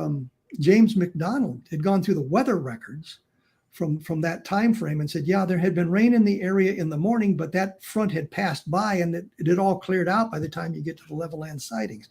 So their explanation of the mist causing the engines to fail and all of that stuff, it failed itself. But then you have to ask yourself, well, gee whiz, why wasn't there always this epidemic of car engine failures?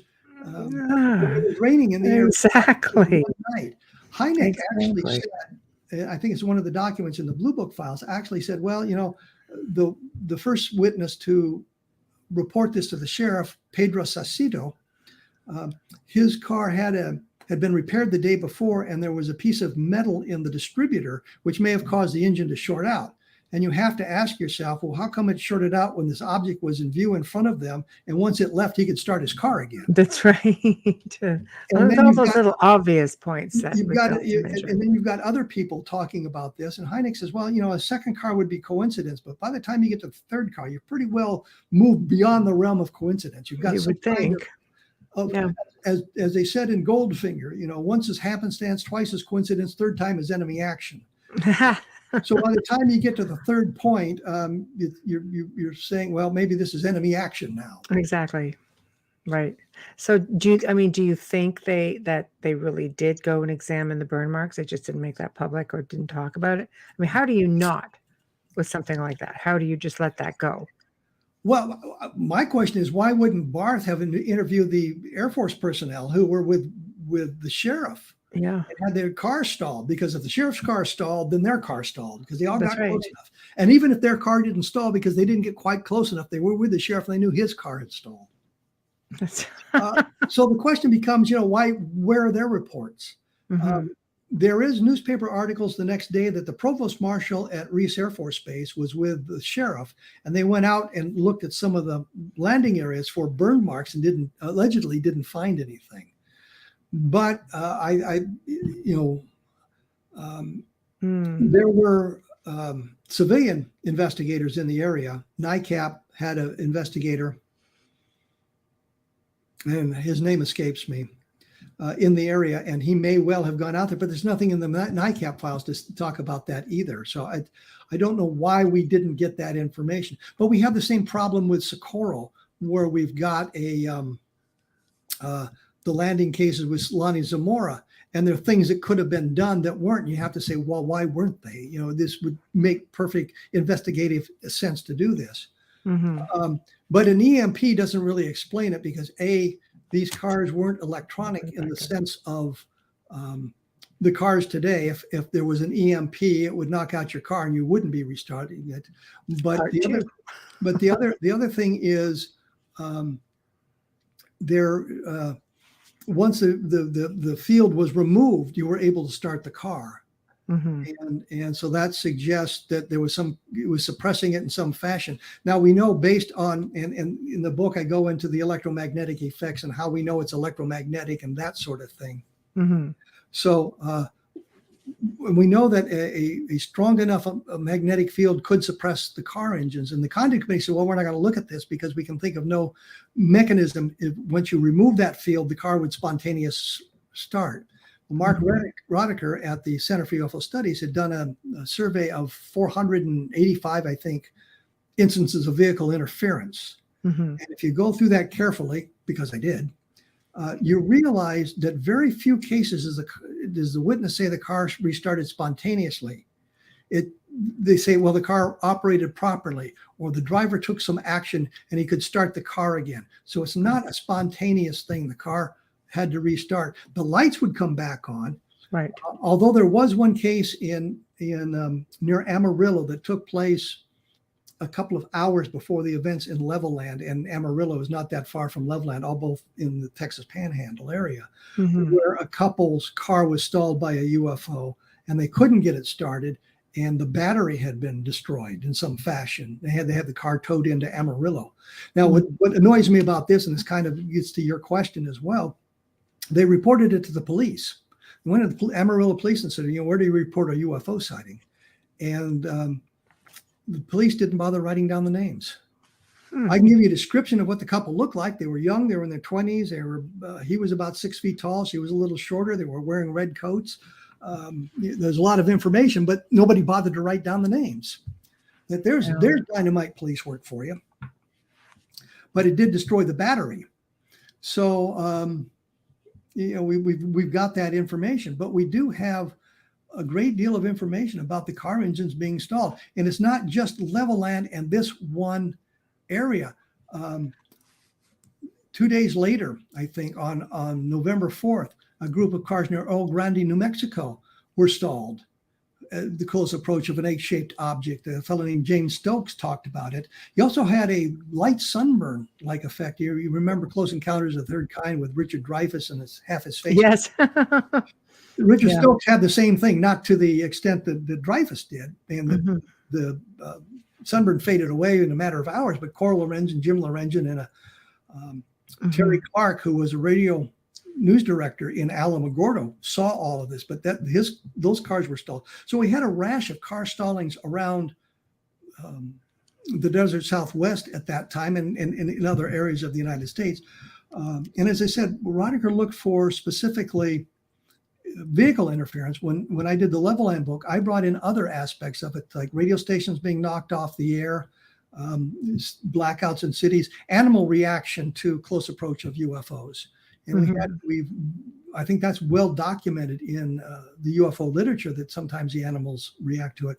In France in 1954, there were any number of cases of cars being stalled and that sort of thing.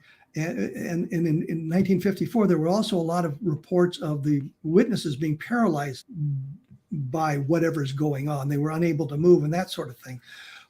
We had a couple of those cases as well in the United States, but that was the big wave in France in 1954. And I detail some of that in the book as well. So it's not just Levelland we're looking at. That kind of is the main focus of the book, but these other things are important to understand that Levelland is not a standalone event, that there's a lot of this going on. Right. And the Condon Committee didn't want to investigate it. They said, well, yeah, it just doesn't make sense to us, so we're not going to do that. And we can't find the cars anyway, so it doesn't make any difference. So it's something that's inexplicable today. What phenomena would have caused that? The cars to stall in that fashion. And it says plasma can burn like the sun. Imagine so. But we've got, I don't know if the other witnesses with Stokes exhibited the sunburn, because none of them ever came forward. Right. And I think the reason is because they saw how Stokes was treated. Stokes was an engineer at Hockley Air Force Base in Alamogordo. So he would have been fairly respected. Well, and he was on his way to El Paso. And to get to El Paso from Alamogordo, you drive through Oro Grande, New Mexico. And there were other cars on the road that had been stalled before he got there. And so when he returned to Alamogordo, he called his boss at the Air Force Base and said, "Do you mind if I talk about this? Can I tell people about this?" And the major said, "Did it happen while you were at work? Did it happen on the base?" And Stokes said, "No." He said, "Well, go ahead and tell everybody." And so it's released that he's an engineer on the base. The Air Force attacked his reputation. Said, "Well, our investigator didn't see any signs of the sunburn. Yeah, it faded before you got there, guy." And he's really not an engineer, because we can't find any schooling that he was an engineer. Wow. Then you have the Air Force at his people at the Hockley Air Force Base. Well, yes, he's an engineer. He's been working as an engineer here. He's not a technician. He's an engineer, and he got promoted to a higher grade not long after this event took place. So you had the Air Force arguing with itself about the qualifications of this guy. But what the people saw was, the guy's being smeared by the government. Well, he's just embellishing his account. We're not sure it's even true, and we didn't see any evidence of this, that, and the other thing. And he changed the number of cars stalled on the road. He said 6, now it's 7. Well, how many cars was it? Picking this little thing about. And I can understand him. I think in the illustration he drew, which is in the Project Blue Book files, and a copy of it's in the book, I think he drew 6 cars or 7 cars. I don't remember the number of cars he drew on it. But there was one guy who took pictures, and he was going to go to El Paso and sell them to a newspaper, but he never did. The pictures never showed up. Stokes got the last name of one of the guys and the first name of another guy, and they never came forward. And the Air Force made no effort to find them. Because if there was another witness, well, that just made it even worse for them. So they could smear Stokes and get away with it, but then they would have to begin smearing other people. And we've seen them do that repeatedly. A guy named William Rhodes took a picture in July of 1947 of a craft over Phoenix, Arizona, which looked remarkably like the early illustration that Kenneth Arnold made of the objects that he had seen a couple of weeks earlier. And you look at the Air Force file, and they say, well, this guy claims that he's the director of Panasonic Research Laboratories, but that's just a lab in his backyard. He's got these delusions of grandeur, and he claims to have a PhD, and the only thing he had was a little miniature card saying he had a PhD from Columbia, and they don't know a thing about him, and he's living off the money his wife makes. Well, if you look into the guy's background, you find out that during World War II, he worked for the Navy, and the Navy had given a number of tests. They didn't have enough scientists working, and they designed a number of tests. And if you passed it at one level, you got the equivalency of a bachelor's degree. And if you passed it at a higher level, you got the equivalency of a master's degree. And if you passed it at the highest level, you got equivalency of a PhD. And so Rhodes managed to pass the test at the highest level, so the Navy qualified him as a PhD. I talked to a friend of Rhodes who worked with him, and he said, well, Rhodes had a pretty abrasive personality. He liked to solve problems, but he didn't like to take orders. Wanted to get him work at, I think it was Arizona State. but the guy brought him in, and this is all on my blog. If you just type in Rhodes, you can read the whole story there. But Rhodes was brought in to solve the problem, which he did. And then they offered him a job, but he just didn't want to do that sort of thing. He also held a number of patents, and he was being paid royalties on the patents. So the guy was a scientist. He held patents. He wasn't living off his wife's money. He liked to play piano, so he played at a local nightclub a couple of nights a week. So the Air Force used that against him. Just trying to smear his reputation. Well, you can't believe this guy. He probably faked the photographs. Yeah. And you can see that through it. So by the time we get to 1957, and certainly by 1964, when Lonnie Zamora had his sighting, you can see people were reluctant to talk about the UFO sightings because they didn't want to be subjected to that kind of ridicule. I can see that. I mean, you know, his own people were doing this to him. I have a comment for you. Wow, oh my goodness. Christian, thank you. The orange orb is a reality, but what it is or was when I encountered it is a mystery to me. But if they tried to hit it with anything, even a pulse beam, they would not hit it, as I feel it had some type of force field around it. And its speed, I'd say, after seeing it leave, was about 10 times the speed of a high-grade bunker buster, if not faster. Perhaps even a living sentient being. I'm not sure. Well, I'll leave it up for you. I talking to Cliff Stone one day. Cliff Stone says, you know, the Chilean Air Force intercepted a UFO and they shot at it and hit it without results. And he showed me the State Department message, and I read it, and it didn't say that. What it said was the Chilean Air Force attempted to intercept a UFO and fired on it without results. Didn't say a word about it being hit. Right. So that kind of underscores what Christian is saying there, that they wouldn't be able to hit it. There have been some cases where people have fired, I want to say slug throwers, regular pistols or rifles. Right. Slug thrower is the term we use in science fiction for old-fashioned weapons, where they have said they fired at these things and they've heard the rounds ricochet off the metal surface, but that would be something sitting on the ground, and I don't know exactly that. One of the guys was real drunk when he did it, so he may not have been able to hit the ground with a shovel. But the point is, what we see about the attempted intercepts, there's an awful lot of evidence that they can avoid our weaponry. The SR-71, which always cracks me up, is a spy plane built in the 1950s. 1950s technology.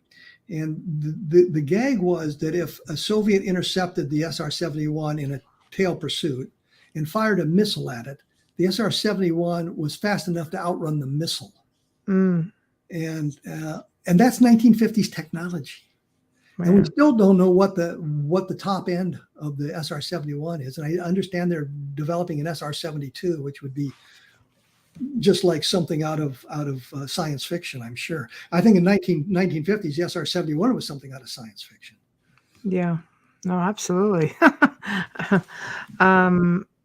So basically then, you know, as Ollie said with this whole situation, disinformation campaign by the government, which seems to be full circle, which seems to keep happening. Military, government, you know, discrediting, scare tactics. Absolutely. You never saw it. Absolutely. Ball lightning. You look at their explanations, you look at the research they're done, you look at what they say. Right. With the Roswell case, they come out with, well, the bodies are explained by these anthropomorphic dummies. Well, the Air Force is now admitting there were bodies. Right. But these anthropomorphic dummies that weren't being dropped right. in the Roswell area until 10 years later. I think they were doing some of the high altitude parachute testing in other parts of New Mexico, but not in the Roswell area. And say, well, this is, you know, the time compression, the people just kind of thought it was 1947 and it was really 1957. They just didn't realize how much time had passed. Right. But the problem with that is, at the time, if you go back and you look at the press conference, you can see the media didn't buy the answer. No. And now they do. Said, "Oh, yeah, Roswell. See, that was a mogul balloon, wasn't it? With these anthropomorphic dummies." No, that's not an answer. Right. But we have to deal with that repeatedly now. Well, I think we've just become conditioned. Mainstream media is pretty much paid for by, the ruling bodies. So, Well, yeah, I mean, all you got to do is look at the spin in the stories, whether it's CNN, MSNBC, ABC, CBS, NBC, and let's not forget Fox News. You Right. you can figure out who their benefactors are, Right. and Well, it's the all stories there they public. cover, You can see it. Yeah. and the stories they cover. Mm-hmm. Well, the one thing, going off on a tangent here, the president said one day, as he was leaving the podium, he mumbled, "A white man didn't invent the light bulb. It was a black man named Latimer." No, the first incandescent light was created by a guy named Alexander Volta Right. in 1806. There was no practical purpose for it. Right. But that was the basis of it. It wasn't until you get to around 1860 and the technology evolved to the point where we could create a fairly good vacuum that a guy named Swan and a guy named Edison created a practical electric incandescent light bulb. Swan's didn't work as well as Edison's because Swan's used platinum for the filament, so it was prohibitively expensive. Yes. Edison's used a carbon filament that lasted for around 1,200 hours. So it became practical and inexpensive. Yes. Latimer comes in later. He improves on the filament that Edison had created. So, when you say, well, a black man invented the light bulb, well, he certainly helped, and he made it much more practical because he created a light bulb that lasted longer. But let's give credit to the guys who got to the point where Latimer could do that sort of thing. Right. Right. And I didn't see anybody in the media question that. I mean, it took me like 4 minutes on the internet to discover all of this information. It's just, I always, call them spin doctors. Spin, spin, spin, spin. After a while, they've talked around so many circles, people head are spinning going, okay, yeah, whatever. I think, that's the idea. Just so much disinformation. After a while, you're like, what did he say? Did he say this? Did he say this? And we're all just sort of left, but now I think with the internet and with so many people such as yourself writing about these things, it's a little bit difficult to discount it. It's not so easy to just sweep under a carpet, unless the whole world goes crazy and they start burning books. Just saying. Well, no, it doesn't matter now if they burn books. Yeah. I have them all digitally. Aha, there we go. I probably got 150 books loaded on my iPad. There you go. And I haven't read. I can't. There we go. Try that. Them all. Crash the system. I don't know, but here's the funny thing. I've got a 1 terabyte external hard drive, about the size of a pack of cigarettes. Carry it in my pocket. Yep. I've got the entire Project Blue Book files on that. Very nice. on that external hard drive. The 130,000 documents on that one, along with a whole device. bunch of UFO books and a whole bunch of other information. Right.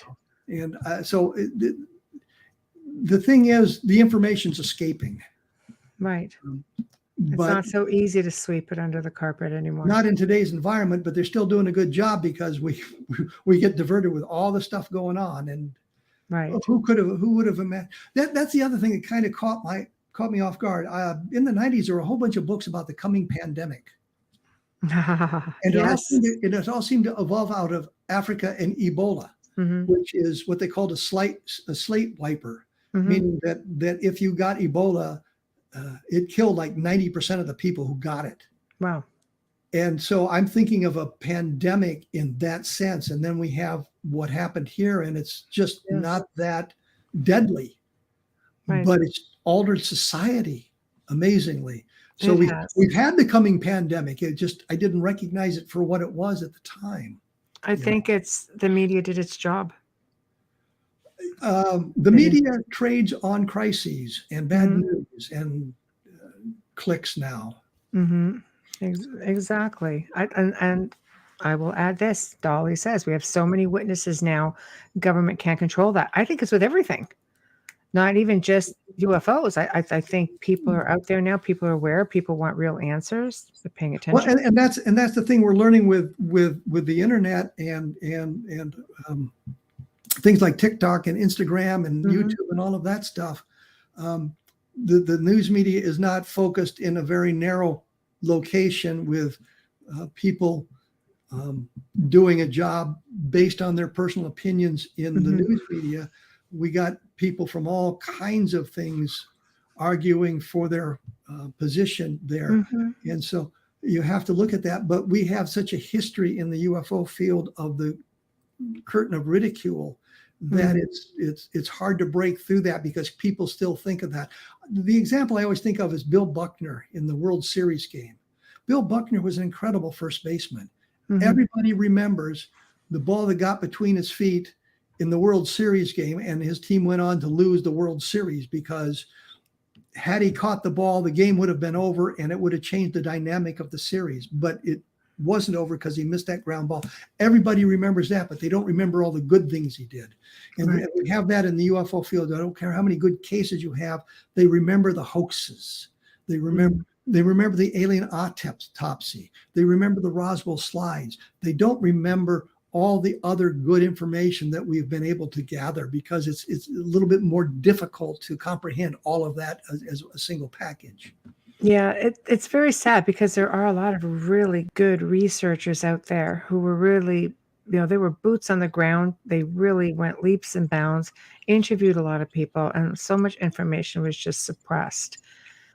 And it gets, that sort of information I find gets overshadowed by projects like Blue Book. Well, the other thing is the buzzwords, right? Remember the buzzwords. Some of the information gets overshadowed by the charlatans too.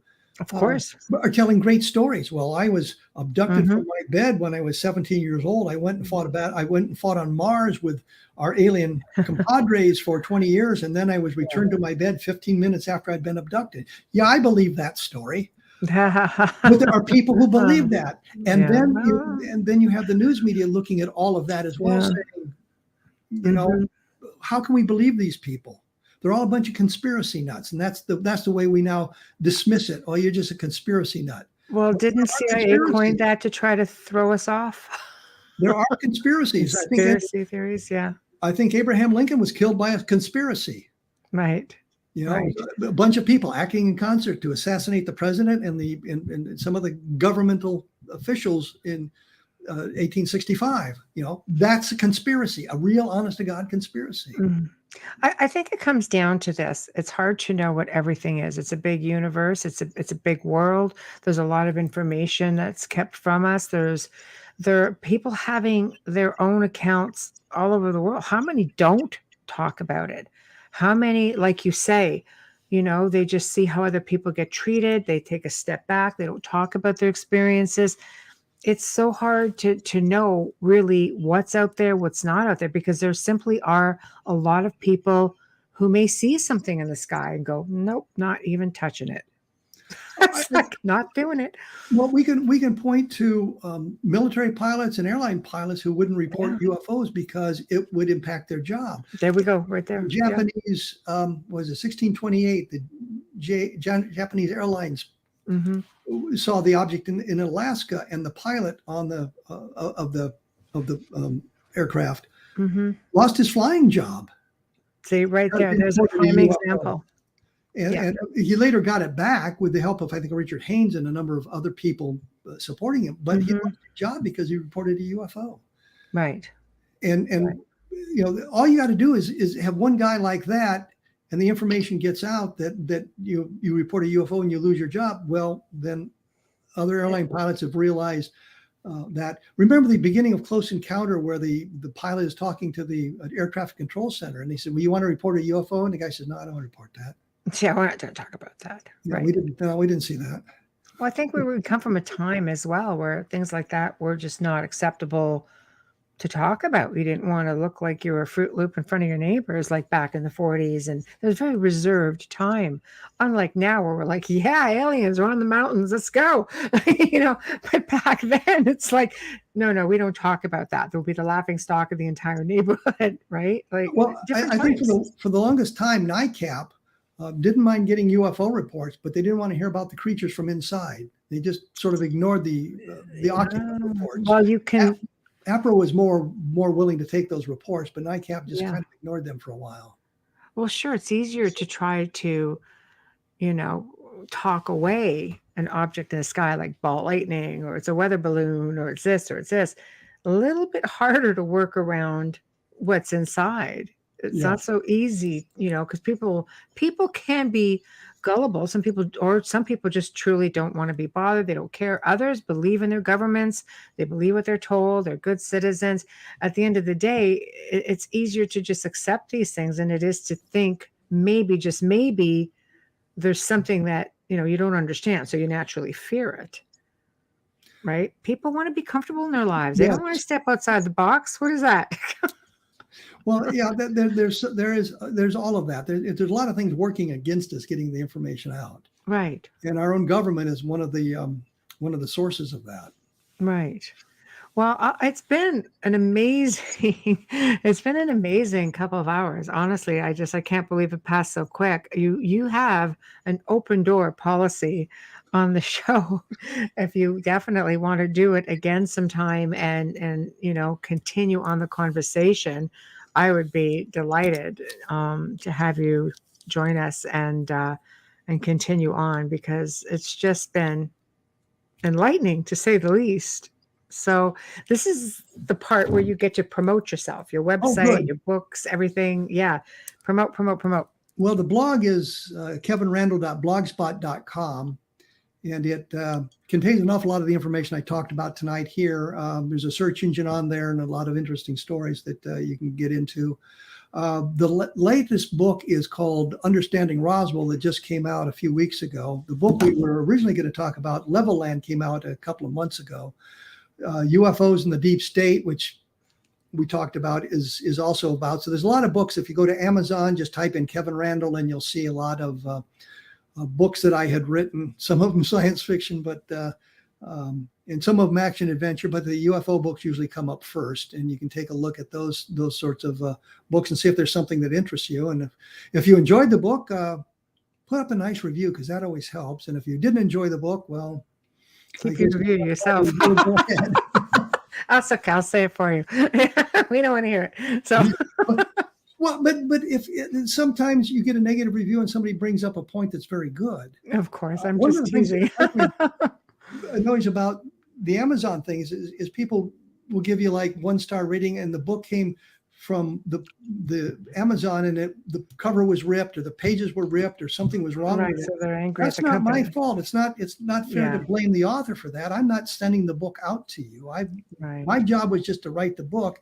It's the publisher to get it to you. So base the review on the literature, not on anything else, because you only have the conditions. Yes, that's right. All you can do is basically talk about and take credit or discredit, whatever it is, for the book. So, look, here's we always call him our honorary co-host. Great show tonight. Thank you, Kevin, for joining us. Thank you for your service. Have a good night, everybody. Have a great weekend. See, I don't even have to sign off. I love it.